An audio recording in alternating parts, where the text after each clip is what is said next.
So wing it? Yeah, let's just wing it, bro.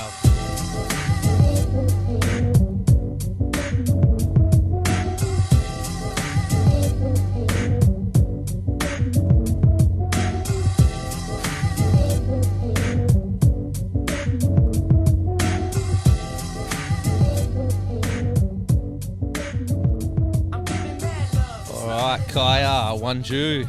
Welcome to the unofficial first episode of Uncovered Artistry. We're here, we'll be indulging in a few things, all local creative art scenes, and our forte mainly will be music, but we're not going to hold ourselves back. We want everyone from artists to dancers to booking agents to managers to producers, whatever pleases, we'll listen. First up, joined by hip-hop artist Persona, aka Daniel Warnock, aka the person's Warlock, I don't know, Percy. Focus on the rock in my mind and my Hey! Focus on the rock in my mind and my rhymes are with a bit of luck. I'll be. Alright, brother. Welcome. Thank you. How are you, man? What's been happening? I'm good, man. Not a lot happening. Yeah. Unemployed at the moment. Nice. Which is, well, it was fucking great, to be honest. I must tell everyone, Persona or Dan is my best friend, so I've got a little bit of an inside knowledge to him. He was a chef working at Fave, Floriat. That's right. He's been a chef for 10 years while making music. 15 years. 15, sorry, yeah, old dog. Yeah. And now he's just gotten out of the game. Well, hopefully. That's 2 weeks and a bit off. Yeah. Applied for many jobs and heard nothing back. But Stay-at-home dad. yeah, hey, I'm happy to do that. More than happy. All right, bros. Well, yeah, thanks for being the first unofficial artist for the podcast. No, pleasure. We're just going to see how it rolls, I suppose. What happens. But tell us, big fella, you recorded an album back in 2017, Collection of Scribbles, followed by a EP, The Breakfast Mixtape, released under some artist's cester, a little hidden sort of release. Yep. How'd you like that little exercise, bro? Man, I love just, like, they were probably my first, I guess you'd say, proper sort of things I hadn't done with, like, out jack beats or something like that. So I really enjoyed the process of start to finish to seeing everything. And also just doing, like, with the Breakfast Mixtape, there was other artists and stuff with it involved, and, it was after the Scribbles CD, so after that I sort of felt a bit more confident, had a little bit more knowledge of what I was doing and stuff, so it was a lot more fun for me. Like, it was just, I mean, the whole thing has been fun, but just coming into that first one, I was just sort of more keen to learn everything. I just wanted to try and do everything at once and was watching everything and not having too much fun, but just, I don't know, I just sort of, like, I look back at it now and I was just like, fuck, that was good, that was great. And I don't know, I got to keep doing more, because now that I've sat back for a little while, I look back at both of them and it's like, wow, you look at the difference between Scribbles and then the couple of songs I've got on Breakfast Mixtape. It's like, man, could you imagine if you kept Had a bit of a break between but loved every bit of them. Like, it's something I've wanted to do for a long time, so it's just fun to do it. So you released Breakfast Mixtape, or that EP that had features on it. Who was on that? So there's a song, I think 2 songs on there by myself. There's 2 songs by myself, and then there's a song by an artist, Keely and Liam. I'm not sure if that's what Liam's calling himself, or who knows what that fella's doing, but he's sitting in on his the room. song there. Yep. And then there's a couple of little notches on the belt from yourself. Chat. And I think it's just us 3 on there, isn't there? I think Jacko Skinner made an appearance. Tiny little one. Jacko's in everything. Yeah, that we've done really. He's he is. Jacko made an appearance in Scribbles. Yeah. He played the drums on with Blake. On Bully. On Bully. So if anyone does want to catch that, where are they going to grab both of those? So the Breakfast Mixtape is on Bandcamp, and my Spotify has the Collection of Scribbles on there, and I've got a SoundCloud as well with the previous Jack Beats Mischief stuff. That's right. Tell you what, I was on the way here listening to Collection I always do that every now and again. Let's go back to front, listen to the A side. Fucking, and I'm a bit biased because I made all the beats, but God, there's some bangers on there. I think it's one of those things that, like, you know, it's your own work, so you sort of dismiss it quite a bit. Yeah. But then I like the fact that I can listen to it, look back, and be like, shit, Yeah. that was good. I enjoyed that. Like, I can listen to it in that sort of different perspective of, like, okay, does it need to be mixed more? Have I done this right? Have I done that right? Or just chuck the song on and be like, oh, okay. Yeah. Come down to the end, like, shit. That wasn't a long, boring 3 minutes as I thought. Yeah. Yeah. Have you got a favourite and a most hated on that collection? That's hard because some of the songs mean a little bit more personally to me. Yep. But I mean, Focus, I like everything about that. I like the lyrics, I like the sound, I like just the song in itself. So that would probably be one of my favourites. You know, there's a song there about my partner, there's, you know, some little personal lines there, here and there that I like, but I think as a top song, that'd be Focus. Yeah, yeah, yeah. Oh, that's not my phone going off. Oh, God damn it. Wait, Mine on silent because I already ran late. But we're gonna get there it was going to happen. eventually. I know, the big man. That's the big man behind the That's a carton. the desk there. That's a carton if the phone goes off. I'll put that on silent now. Quickly while that had just happened. That's Joshy Dwayne running the logistics behind the desk. Yeah. I wouldn't be able to do the same without him. He's doing all the stings, all the formalities. So anyway, collection of scribbles was done 2017. I think the EP Breakfast Mixtape was like 19 or 20. What's happening now? What are you working on now? I mean, I've always continued to write music just for myself, just like the lyrical content of things. I don't really make beats or anything like that, so I've always written lyrics, and I've got, you know, books and other things filled with lyrics and that, so I've always written for myself. But I've 2 years ago I had my little girl, you know, other life things and whatnot have got in the way, so I've sort of just kept it to myself and not really done much more with it. Yep. House and But- job and all that jazz. Yeah, Yep. usual adult life jargon. Yep.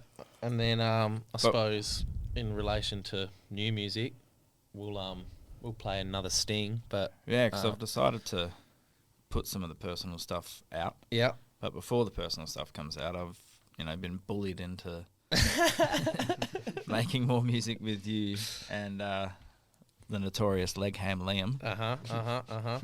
So yeah, and that's something I'm actually really, really excited about because, you know, writing for myself and stuff is fun and it's always good and I enjoyed it, but it was nice to get that phone call from you two, be like, hey, look, we actually like what you did with this and this. yeah, You know, it'd be a shame if you just sat at home and fucking kept writing to yourself.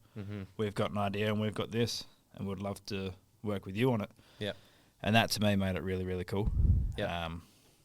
So that's something that's made it, you know, exciting, and just the content of the music itself as well is something that's given me a huge, huge boost in my writing. The content was just exactly what I wanted and needed, I guess. Yeah. And I went straight to it. Bang on. Focus on the rock in my mind and my rhymes are with a bit of luck. I'll be. Focus on the rock in my mind and my rhymes are with a bit of luck. I'll be. Slime still with a meth, Dre, Snoop, Eminem a few years after. B&E Hilltop draft until disaster. Sure. So rapping was always in the cards, been writing shit for years. So that's an old school little number. What you're talking about there. Yeah, that's the focus. That's the one. That's the number one that you liked. Tell us sort of like about that song. Do you remember how it was made? I know it was quite a while away. That when I was writing before, I decided to, like, I kept a lot of my lyrics, personal lyrics to myself, and always just wrote lyrics for songs. Like, you know, being hip hop sort of artist, I could sort of write about a lot of things that never were directly personal. Yeah. But I had like some lyrics sort of put aside. I'd always had a few lyrics that I'd always liked, and when I started making scribbles and doing a few other things, I was like, you know, I'd really like to continue doing music, so it'd be great if I could actually make something of it. Not necessarily become famous or anything like that, but just continue to support myself and make music and do music even as a hobby or something like that. So focusing on what I wanted to do was something, on my mind. Yeah. And it just, I couldn't write like a song that I wanted. Like, I was trying to write a song that I was really happy with and really proud of, and I was like, fuck, that's the line right there, or that's the chorus or anything like that. But I kept sort of going through this one beat that you had sent me, or this one little thing, and what kept coming through was just like, focus, things like that. And these little personal lyrics that I kept for myself and everything like that, I'd slowly started putting into verses and whatnot, and it all just kept coming back and relating to a point of what gets me focused or what I am focused on and things like that. So I just decided, fucking, I'm writing a song about being focused and focusing on something. Yeah. That song's pretty, I suppose, like broad. It goes from one aspect to another. Like, I reckon the whole album does that, really. I don't think one song's the same as another, sort of. And that, I don't know, that's probably a reflection of how you write as a musician and just the audacity I have when I make beats. I think it's also the eagerness of both of us when we got in there. Yeah. 'Cause it was kind of like, we should do a song like this. We'll do one like this. We'll do one like that. Yeah. It had nothing to do with just my disorganisation of how many beats I had and just like, take all these.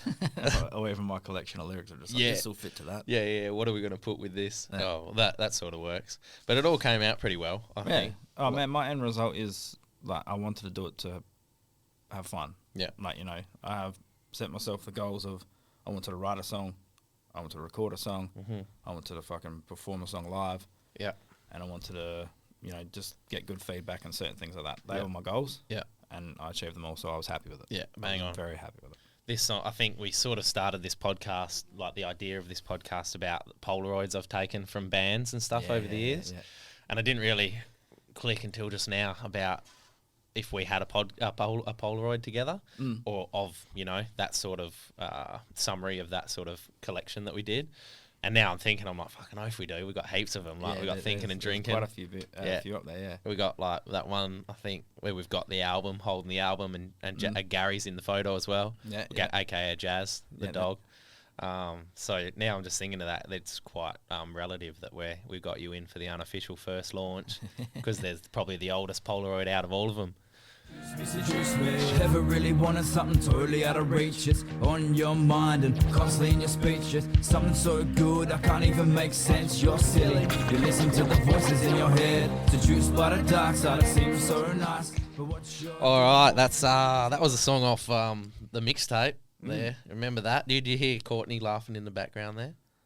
No, I never noticed that. Yeah. Actually, I think I've picked it out early, but never really clicked. Yeah, she laughs in, what is it? This part right here. Yeah. You listen to the voices in your head. I do, and that's funny because now that I hear it, I remember going back and actually the process of recording it as well. I remember do a little giggle here, because this bit. She came and she tried to do a few things, and it sort of worked and it sort of didn't, and we were like, oh, I don't know. But I reckon what we got just from her doing that was probably the best we could have imagined. I reckon just that little bit. Oh yeah, I mean even just the little highlights and bits and pieces and stuff. It fucking works. Yeah. Anyway, fuck the old stuff off. What do we got new? I know you're saying we're working with me and Leezy, Leg Ham. He's in the dungeon making up some tuners, and I'm sifting through old shit. Yeah. But watch what you say.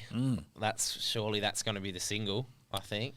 Yeah, tell us that, bro. Tell us how's it developed? What's happened with that song? Do you want the full origin story? Yeah, give us a bit of the origin, for those. I mean, that's a song that you and I have had for a very long time. After our collection of scribbles adventure, we sort of had a concept in mind, but it's not that we left that concept. We just sort of, focused it in a bit more, less. It's not as broad as it originally was. Not that it's a bad thing because we're sort of focusing on the same points. And Watch What You Say was the song that we had sort of brought to the table and we're like, yeah, we could say this, we could do that, we would do this with it. Yeah. And then it's a song that we were experimenting with very well. And then life got in the way of it, but we kept it. Mm-hmm. And now that we've continued our friendship, it's passed the test, we've gone with Cancelled. Sure.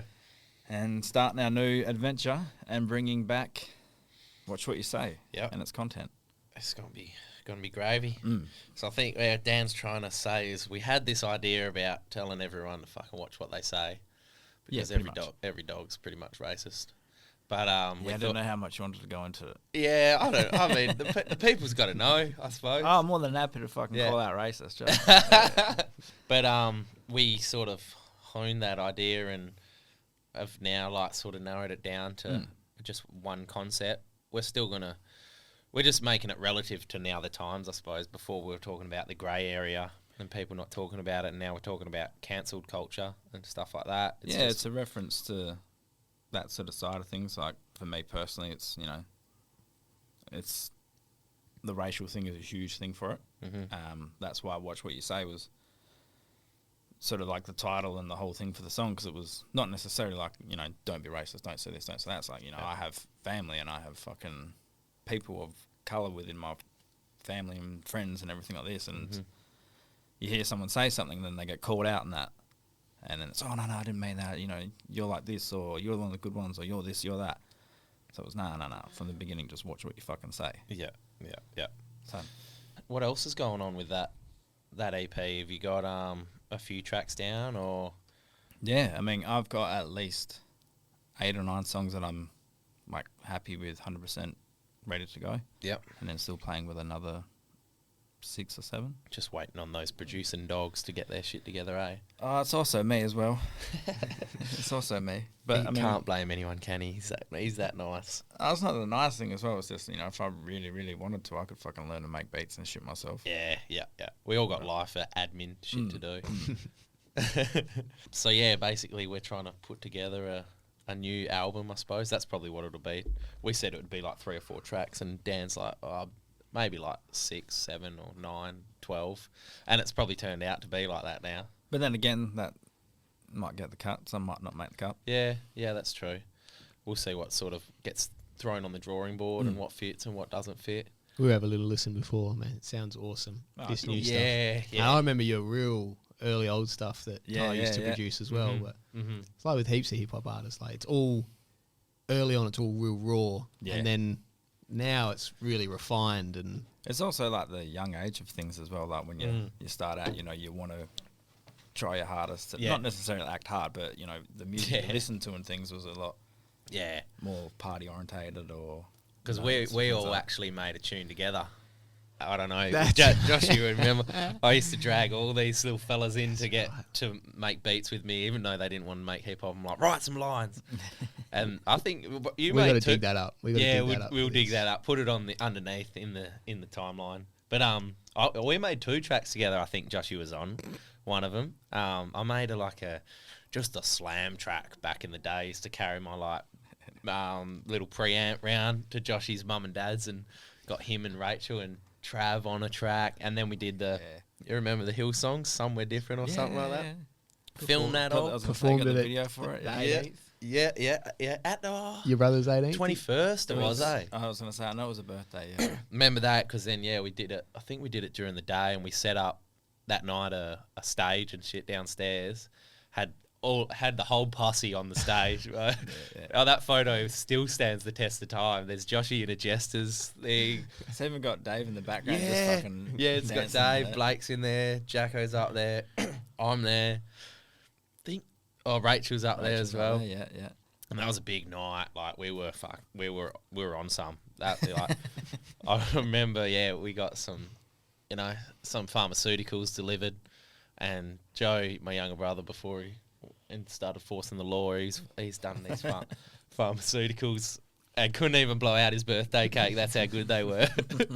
And we continued to play. I think we played a cover set, and then I got used up to play that. Yeah, but we were having shots of scotch at what was it? That's 11, right. 10:30, 11, something in the morning that day. During the going down to the trails to fucking smoke stuff. Set fire to herbs. Yeah. But so that's how we do it. That's where we've come from. It's been a minute or 2 that we've been friends and all that. Watch what you say, boy, watch what you say. Say hello when you're rolling low. Watch what you say, boy, watch what you say. Say hello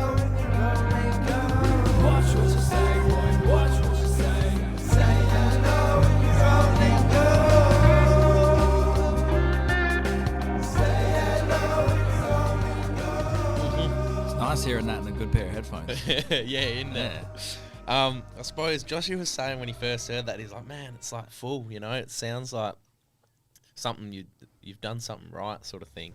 It's like, you know, influenced by, I don't know, like you're saying Draft and a few of those other Mad Dog hip hop artists from around Perth and Australia. What influences, you know, sort of brought you to this level? I mean, I find it hard to stick to an artist, if that makes sense. Like, I mean, I still listen to a lot of old school 80s, 90s hip hop and even other like genres, rock and metal and things like that. And I'll constantly change my favourites. I feel quite bad that I don't know a lot of like Perth artists and things like that. Like, I still listen to, you know, Complete, Draft, Bit of Belief, and I still listen to Carnival. Downside. Yeah, definitely Downside. Every now and again. I mean, Disaster's an absolute beast. He's a man. If you're out there, Disaster, I want you on the podcast too. Yeah, that'd be cool. I'll sit in the corner and just watch, man. I remember, you know, seeing him and meeting him a couple of times just at gigs and things like that, and it's like, he jumps on the stage and fucking everyone just knows who he is. Yeah, fuck yeah.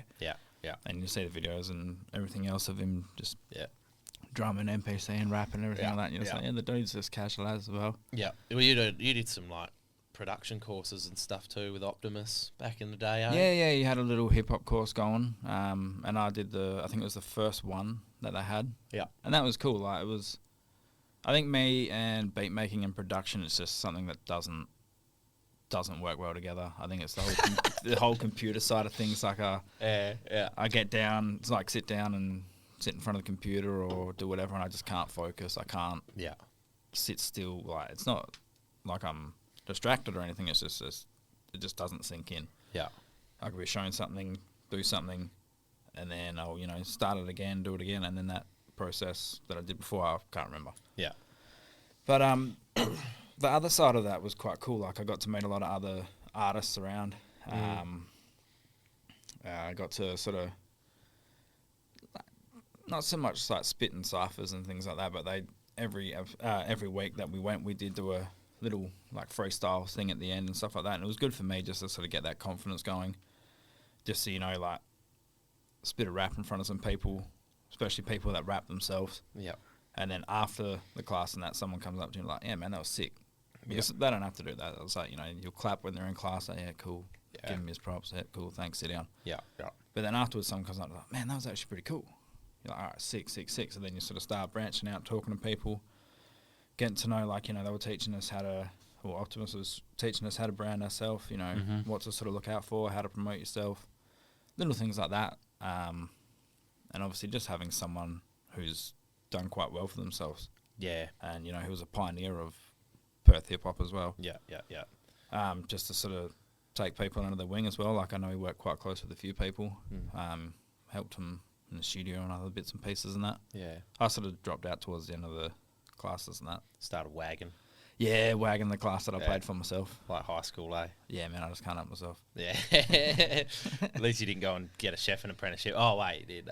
Yeah, nah. Did that, left that, and then came back to that. Yeah.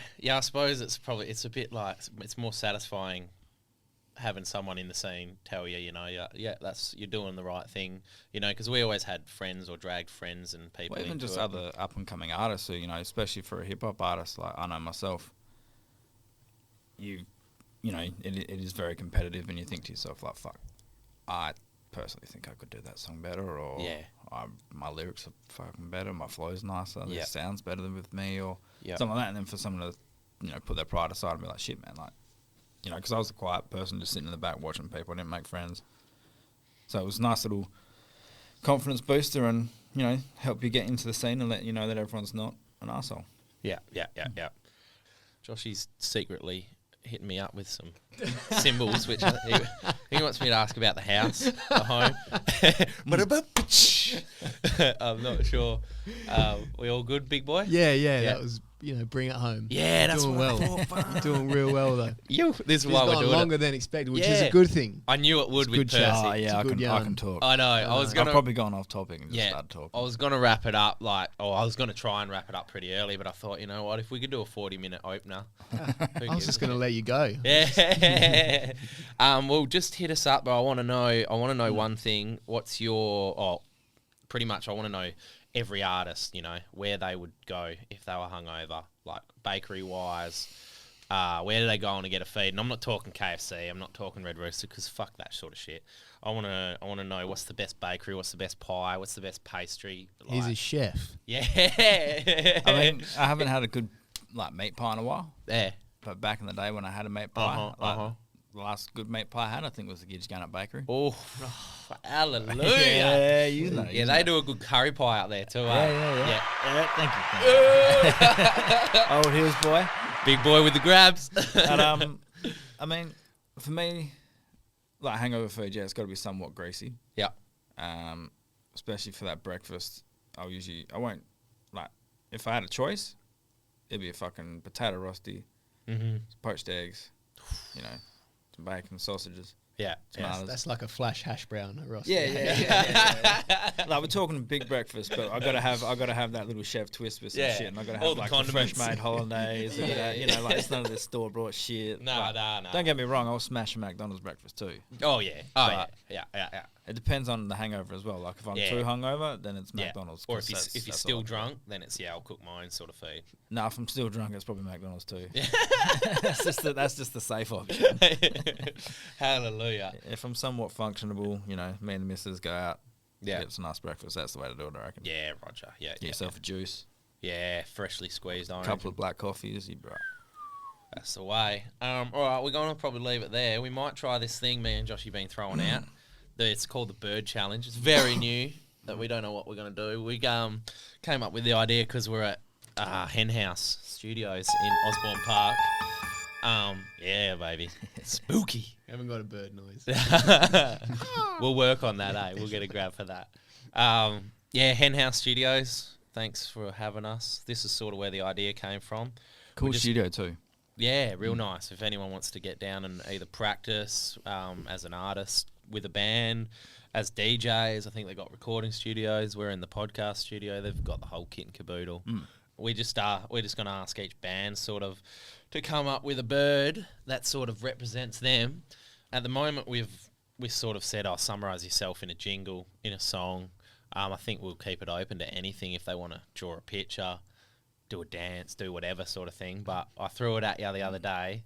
If you could come up with a bird, what would summarise you? And maybe write some bars down. How'd you go, bruv? You all right? Or I wrote something just before I came. yeah, So I've got a little bit of something here. yeah. And it's not a bird. It's just like birds. Yeah. There's flocks of them. Plurals. Yeah. Yeah. So I've written a little something just. All right. Would you want us to hit you with a beat or? Yeah, go on then. It's All right. very, very fresh. That's all right. I'll count you in with Crack. the beat. Fuck, I think this is. I hit Liam up. I said, "Bro, you got any beats for me?" He's like, "Yeah, I got heaps." I'm like, "Coon," and he showed me like 3 or 4, and I'm like, "Bro, we need them faster." Like Percy's just gonna spit fire, and then he gave me this one, the first one, and I'm like, "Yeah, give us some more because Dan will want more." And then I showed you all of them, and you're like, "Yeah, that first one's hell good." And I'm like, "Damn it! All right, I'll have to tell Lazy that he loved that one that he first said." But I thought I'll just wait for the podcast. Oh to man, listen but to I mean, it. I was gonna say I went to them all, but Yeah, the first one is just jingled ya. Well, all right, felt we'll comfortable. hit it up. I'll give you. It's like an 8 count into it. See what happens, bro. Percy with the bird challenge. Yeah. 2, 3. Wings spread at the hen house, goes in session, pens down. First it is like a firing phoenix. I am the raven, I am the crow. From cancelled on a handheld to Perso with a solo. Birds of feather flock together, rock together. Proud peacock endeavor, 360 vision, yeah. Old our wisdom. Songbird can't be changed, time to attach our crack. Back to wrist, snap like water off a duck's back. Damn, son. Few fumbles, but That's all right. First shot out. I'll give him that one. Well, man, it's been a pleasure. Thank you for coming in and helping us out with all this. No. Enjoy it. This was Persona, a.k.a. the Hairy Yona. We'll take it. Your friendly neighbourhood Perth stoner. I'm Tyler. This was whatever we called the podcast, Uncovered Artistry. We're going to leave you with, I think we'll leave you with an old school song, bro. Yeah, I recognise this one. Yeah, you know this one. This isn't even the one I was thinking of. We'll leave it. I think it was track 5 off the collections. Yeah. Maths class. So big fella, fucking hit us with that end track if you can, my man. Okay, class, welcome to maths. Today we're going to be learning about fractions. Daniel. I fell in my math class, distracted by the past. I fell in my math class, it all adds up. I fell in my math class, a teenage boy who wanted attention, wanna make noise. Given any chance, I will raise my voice. Known as a class kind of annoying little smart mouth. Still being told everything was okay. I brushed off as nothing when I fell in my math class. Subtract back the years, multiply for the better. I walked home from school, I discovered lost treasure. Kid who always felt a little different, soon would change when he played with his discipline. At school I really suffered, math class was the worst. Sweating and shaking, ready to go berserk. Quickly snapping, Hulk smacking jerk. Show I used to wag a lot, that only made it worse. Never said I was the smartest of the bunch, certainly not the dumbest of the cunts. So when I started writing rap shit, I kind of felt smart, more comfortable with numbers when I started counting bars. Drugs and blood, money at the bar, that last bit of coin never spent on my car. Thinking about fuel, never part of the equation. So much of my time just spent getting wasted. I fell in my maths class, attracted by the past. I fell in my maths class, it all adds up. I fell in my maths class, a teenage boy who wanted attention, wanna make noise. Given any chance, I will raise my voice. Knowing that the class kinda annoying, little smart mouth. Still being told everything was okay. I brushed off as nothing when I fell in my maths class. Not a bad effort considering I was told my brain didn't work. Too stupid for class, too stupid for work. And I hit CDs under my desk, under my bed. Wrote down a bit with thoughts in my head. Yeah, jotting down a sentence just to vent, but always kept to myself. Now feeling I can escape from myself. My secret identity, secret abilities soon to control me. Perhaps it's method to my madness, when ego and attitude to match it. So that kid you never trusted, thought was suspicious, never paid attention, never seemed to give a shit. The misbehaving, crazy little fuck baby writing rhymes in his free times. Yes, imagine what he produced in his full time. Perhaps you shouldn't doubt this mind. I doubt he'll ever mature, still somewhat of a kid. I fell in my maths class, distracted by the past. I fell in my maths class, it all adds up. I fell in my maths class, a teenage boy who wanted attention, wanna make noise. Given any chance, I will raise my voice.